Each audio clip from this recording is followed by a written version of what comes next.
E o tema da palavra de hoje é: a unidade gera frutos. Vira para o seu irmão do lado aí e fala assim: a unidade gera frutos.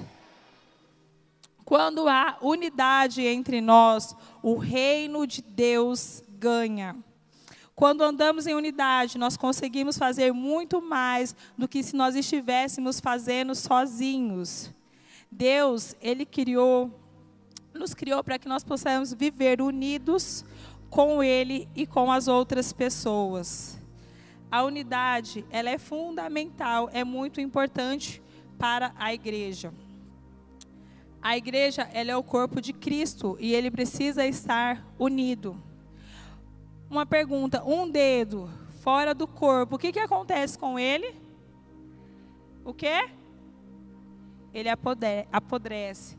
E o mesmo acontece com a nossa vida espiritual. A pessoa que não participa do corpo de Cristo, ela apodrece espiritualmente falando. Nós precisamos ter comunhão uns com os outros. E o que é importante? Nós aprendermos que ninguém é igual a ninguém, mas nós precisamos estar unidos, amando uns aos outros e respeitando as diferenças entre cada um de nós. Eu gostaria que ninguém conversasse, ninguém mexesse no celular, só fosse no banheiro se realmente tivesse necessidade mesmo, tá? Para que vocês não percam a revelação da palavra. Em Josué 24:15, vai colocar, filho? Porém, se vos parece mal aos vossos olhos servir ao Senhor, escolhei hoje a quem servais. Se aos deuses a quem serviram vossos pais, que estavam além do rio, ou aos deuses dos amorreus, em cuja terra habita. Porém, eu e minha casa serviremos ao Senhor. Quem recebe essa palavra? Eu também. E se você olhar, muitas vezes, a situação da sua família, você pode pensar que isso não é para você. Cada um sabe como está a sua casa, os seus familiares, os seus parentes. E você pode achar que é algo muito distante, que os seus pais, que os seus irmãos, que os seus avós estejam aqui, mas não é. Isso é uma mentira que o diabo coloca sobre a mente de muitos. Vocês estão a um passo de mudar a história da sua família. Basta só você estar em unidade com o Senhor. Quando a gente está em unidade com o Senhor, Ele tem a forma dele de trabalhar sobre as nossas famílias. E muitas vezes a gente pode até não compreender a forma que Ele está fazendo.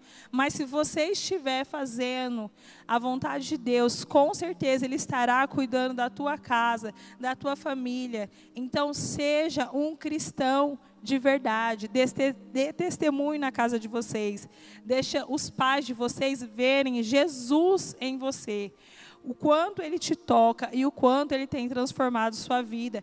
Porque muitas vezes os jovens vêm para a igreja e chegam na casa, eles são outras pessoas. E o pai fala: o que tanto meu filho está fazendo na igreja? Porque ele não muda, ele continua a mesma pessoa. Essa semana eu vi uma mãe, e a mãe da jovem falou assim para mim: a mesma pessoa que minha filha é na igreja, ela é dentro de casa. Será que se eu encontrasse a sua mãe, ela falaria a mesma coisa de você? Porque já aconteceu situações de pais falarem: eu não sei o que meu filho tanto faz na igreja, porque a partir do momento que ele foi para a igreja, ele piorou. Então nós precisamos dar testemunho nas nossas casas. Não adianta a gente querer: porque meu pai é isso, meu pai é aquilo. E o que você tem feito para mudar a história da sua família? Amém? Eu quero que vocês parem e pensem. Antes de domingo, as pessoas que os pais estiveram aqui, qual foi a última vez que a sua família veio à igreja? Mas foi por causa de que você se lançou, porque você foi no acampamento, porque você preferiu passar os dias do carnaval na presença de Deus, a sua família esteve aqui. Então, quando você começar a entender a unção que há sobre a sua vida, você começa a levar as coisas de Deus a sério, porque através de você, a sua família vai ser salva. Quem recebe essa palavra? Amém. Mas e aí? Uma semana se passou praticamente. E como tem sido o seu testemunho essa semana? Será que no domingo você chegou aqui falando que você ia ganhar muitas almas para Jesus? E agora não é mais a mesma coisa? Quantos testemunhos, quantas coisas você ouviu das pessoas ao seu lado? E será que essas pessoas que falaram estão aqui hoje? Nós precisamos despertar, porque a presença de Deus, a cada dia ela se renova. E nós não podemos ficar de oba-oba, de empolgação. Nós precisamos manter constância com o Senhor. E a pergunta é: como anda a sua unidade com Deus? Ou você pegou tudo o que aconteceu no acampamento e guardou para você e está frutificando, está dando frutos, ou você já jogou tudo fora? O que você aprendeu, o que você viveu, aquilo que o Espírito Santo tratou na sua vida. Nós precisamos entender que pessoas unidas geram outras vidas, pois a unidade, ela traz a presença de Deus para mais perto de nós. Gente, vai ter muitas propostas que o diabo vai lançar sobre a vida de vocês. Tanto os que foram no acampamento, quanto os que não foram no acampamento. Mas vai de cada um de vocês decidir se vocês vão pegar essas iscas e vão comer ou não. Como eu sempre falo para vocês, é uma decisão. Servir a Jesus é uma decisão. É você que escolhe se você vai sair da sua casa para ficar com alguém ou não. É você que escolhe se você vai ter intimidade sexual com alguém ou não. É você que escolhe se você vai beber, se você vai usar droga. Tudo é uma escolha. Quais têm sido as suas amizades? Quais são o ciclo de pessoas que você tem andado? Chega uma hora que a gente precisa tomar uma decisão e parar de vir à igreja e ficar rindo no culto. Chega uma hora que a gente precisa tomar a postura de cristão de verdade. Porque Jesus, ele não ficou rindo lá no dia que ele foi crucificado, não. Ele fez de verdade. E tem muita gente que vem na igreja e fica levando a palavra de Deus como brincadeira. E nós precisamos entender que Deus tem um plano para as nossas vidas. O Espírito Santo tem algo para as nossas vidas. Mas como que Ele vai te usar se você está levando as coisas na brincadeira? Amém? Amém? Vamos ler Eclesiastes 4, 9 e 10. Melhor é serem dois do que um, porque tem melhor pago do seu trabalho. Porque se um cair, o outro levanta o seu companheiro. Mas ai do que estiver só, pois caindo não haverá outro que o levante. Filhos, o que a Bíblia nos fala é melhor serem dois do que um, pois se um cair, o outro te levanta. Há muito tempo, eu ouvi uma frase que falava assim, essa frase era para a questão de relacionamento, mas eu trouxe hoje para nós, que ninguém é uma ilha para que fique sozinho, para que viva sozinho. E que nós possamos estar em comunhão uns com os outros. E trazendo para a nossa realidade, nós juntos, trabalhando para o reino, nós vamos fazer um estrago no inferno. Mas nós precisamos tomar uma posição de verdade. Eu queria que você levantasse sua mão e declare: eu vou fazer um estrago no inferno. Agora dá aquele fala assim: diabo, sai da minha frente, porque eu vou te atropelar, porque eu estou cheio do fogo, cheio do poder de Deus. Então, vaza! Aleluia! Amém. Vocês são demais. Vamos ler Romanos 12, do 4 ao 8. Porque assim como em um corpo temos muitos membros, e nem todos os membros têm a mesma operação, assim nós, que somos muitos, somos um só corpo em Cristo, mas individualmente somos membros uns dos outros. De modo que, tendo diferentes dons, segundo a graça que nos é dada, se é profecia, seja ela segundo a medida da fé. Se é ministério, seja em ministrar. Se é ensinar, haja dedicação ao ensino. Ou, o que exorta, use esse dom em exortar. O que reparte, faça-o com liberalidade. O que preside, com cuidado. O que exercita misericórdia, com alegria. Até aí? Foi? O Senhor, Ele deu dons e talentos para cada um de nós. E eu já falei outras vezes, todos os ministérios na igreja, ele é importante. Tudo faz o culto, a igreja funcionar. Nenhum ministério é mais importante que o outro. E lá no Acamp, eu não lembro quem falou, foi um dos meninos. Ele falou sobre a recepção, sobre o ministério da recepção. E realmente, o ministério da recepção, ele é poderoso. Quando você que faz parte do ministério da recepção estiver lá na frente, dê o seu melhor, através do seu sorriso, do seu boa noite.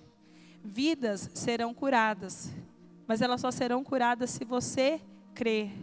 Você não sabe como que as pessoas chegam na igreja. E através da sua receptividade, você pode mudar o dia daquela pessoa e fazer com que ela sinta o amor de Jesus. Então, tudo que você for fazer no reino de Deus, faça com excelência, faça com amor, porque o Espírito Santo irá ministrar sobre outras vidas através da sua vida. Amém? Vamos ler Salmo 133, 1. Quão bom e quão suave é que os irmãos vivam em união. Nós precisamos estar em comunhão, em unidade. Isso agrada o coração de Deus. Filhos, no nosso Acamp, vocês foram cheios, muitos foram curados. Eu recebi muito testemunho particularmente ali no meu WhatsApp, e quantas pessoas foram curadas. Mas o que você vai fazer com tudo o que você aprendeu ali? O que você vai fazer com tudo que o Senhor derramou sobre a sua vida? E para os que não foram, o que você tem feito com tudo que você tem aprendido, culto após culto, GF após GF? Você vai gerar frutos? Ou você vai deixar morrer naqueles 3 dias? Algo muito importante que existe no meio dos jovens é uma coisa chamada mentira. Vamos ler João 8, 4, 4. Vós tendes por pai ao diabo, e quereis satisfazer os desejos de vosso pai. Ele foi homicida desde o princípio, e não se firmou na verdade, porque não há verdade nele. Quando ele profere mentira, fala do que lhe é próprio, porque é mentiroso, e ele é o pai da mentira. Vou falar para vocês igual eu falo lá na minha casa para minhas filhas. Quem é o pai da mentira? Quem é o pai da mentira? E se você anda mentindo, você está sendo filho de quem? Até quando, jovens? O diabo vai aprisionar os jovens na mentira. É uma mentirinha, mas é uma mentira. Nós precisamos parar, sair desse ato demoníaco que é a mentira. É mentira para os pais, é mentira para os líderes, é mentira para o professor, é mentira no trabalho. Chega uma hora que você precisa tomar uma decisão. A mentira não vai te levar a nada. Desde a Laís, que é a mais velha, o William sempre falou, filha, quando você fala a verdade, você agrada o coração de Deus e você tem benefícios. Quando você mente, você desagrada o coração de Deus e existem consequências. Nós precisamos expulsar esse demônio da mentira. Nós precisamos andar na verdade, porque a verdade é a luz e a mentira é a escuridão. Então acorda, jovem, se esse demônio da mentira tem rondado a sua vida, que você possa expulsar ele da sua vida. Eu sempre falo para as minhas filhas que eu prefiro que elas me falem a verdade. Por exemplo, a Maria Luísa, ela não é muito de fazer arte, mas ela é no 330. E se eu falo para ela, filha, se você fizer algo, você me conta. Porque se eu descobrir, vai ser pior. E ela já aprendeu já. E já teve vezes de acontecer situações que ela vinha para mim e falava assim, mãe, eu fiz isso, isso e isso, porque ela sabia. E ela fez algo, e eu não castiguei ela, não bati nela, porque ela veio me falar a verdade. E eu falei, filha, você fez isso, é errado, a mãe vai... E você não está certo o que você fez e tal, corrigi ela. Eu falei, mas porque você me falou a verdade. A mãe criou mais admiração por você. Então, quando o diabo soprar na sua ouvido assim, Fala mentira, fala mentira. Não fale não. Às vezes é melhor o seu pai ou sua mãe colocar você de castigo naquele momento, porque você falou a verdade, do que ele descobrir que você mentiu e ele perder a confiança em você. Porque a confiança quebrada, ela é muito difícil de ser conquistada novamente. Amém? Vamos ler Efésios 4:5. Um só Senhor, uma só fé e um só batismo. Como eu falei, se você tinha esse hábito, que ele caia por terra hoje. Para haver unidade entre nós, não pode haver mentira. E duas coisas que atrapalham a unidade. O primeiro é o egoísmo. Por quê, Paula? Porque quando a pessoa é egoísta, ela só pensa em si mesmo, ela só pensa em levar vantagens, ela só pensa no seu próprio umbigo. Então, ela não está preocupada com o irmão do lado. E uma pessoa que está preocupada somente com ela não tem unidade com ninguém. Outra coisa é a pessoa servir, querendo reconhecimento. Sirva o reino de Deus sem querer reconhecimento. Sirva por amor, por prazer. As demais coisas vão acontecer a partir do que você tem buscado, sem querer méritos. Se você tem o hábito de fazer algo, não espere. Um exemplo, se você chegou aqui e viu que as cadeiras, por exemplo, não estão no lugar, não espere você, nossa, eu vou esperar meu líder chegar para ele ver que eu estou colocando as cadeiras no lugar. Não é o seu líder que vai te promover, é o Senhor que vai te promover. Não faça as coisas esperando reconhecimento humano. Faça as coisas do Senhor de coração. E Ele que sonda o nosso coração vai te promover. Amém? Sirva o reino sem a intenção de serviço, sem a intenção de ser notado, esperando um elogio. Sabe por quê? Porque às vezes a pessoa faz algo e espera um elogio. E aí a pessoa, o seu líder, ele não vai te elogiar, pode ser, às vezes ele esqueceu, não te elogia. E aí você vai criar uma ferida dentro de você, porque você está buscando elogio. E nós estamos servindo a Deus, para agradar a Ele e não aos outros, amém? Quantos testemunhos em nosso meio nós temos? O nosso apóstolo sempre falou que ele fugiu muito, por muito tempo, do chamado dele. A apóstola quantas vezes falou para nós que ela era muito tímida, ela quase nem falava. O pastor Ricardo, ele era ministro de louvor. A pastora Elisângela, ela é sempre quietinha, sempre muito quieta. Para quem não sabe, eu fui a última dos líderes, desde quando nós entramos na visão do MDA, eu fui a última a ministrar a palavra. E eu sempre falava assim, me deixa nos bastidores. Eu gosto de ficar nos bastidores, ninguém precisa me ver. Para mim ministrar a palavra, nós íamos ter o Fire. E a pastora Jaque fez um grupo, um dia eu tinha conversado com a apóstola e falei assim, a partir de hoje eu não falo mais não. E a apóstola falou para ela. Aí ela fez um grupo e falou assim, as meninas mais antigas vão lembrar. Falou assim, e a ministra desse ano será? E as meninas ali, eu bem quieta, falou, vai ser a Paula. E eu, na mesma hora, já chamei ela no WhatsApp, falei, misericórdia, eu não. Você sabe que meu negócio é atrás dos bastidores. Aí ela falou assim, você falou para a apóstola que você não iria falar mais não. Então, se hoje eu estou ministrando a palavra de vocês, para vocês, é com muito temor. É com muito temor. O William, quando ele entrou na igreja, ele foi aprender a tocar baixo. Depois ele aprendeu a tirar foto, ficar ali no cantinho dele. E o que eu quero dizer é que Deus, Ele tem um chamado para a vida de cada um. Você pode fugir, você pode correr, mas se você estiver no lugar certo, Deus, Ele vai vir sobre sua vida. E o chamado que Ele colocou, você vai começar a exercer. E você vai sentir que é Deus usando a sua vida. E você vai crescer dentro daquilo que Ele colocou para você fazer. Então, se nós olharmos para o nosso apóstolo, quantos anos ele fugiu do chamado dele? Mas hoje nós vendo Ele ministrando, cuidando de nós, nós entendemos que realmente era o chamado de Deus. Não importa quantos anos ele fugiu Deus está cumprindo a promessa. A apóstola que era tímida, quando ela pega o microfone, o fogo do Espírito Santo cai. O pastor Ricardo que ministrava louvor, quando ele fala da palavra de Jesus, eu amo ouvir o pastor Ricardo falando sobre fé. É algo que me toca muito. Há uma unção sobre a vida de cada um. Então descubra qual é o seu chamado. Não fuja do seu chamado. Deus quer te usar. E o que eu quero dizer isso é que Deus tem um chamado para a sua vida. Esteja disponível para Ele. Você pode até fugir. Você pode começar a servir de uma outra forma.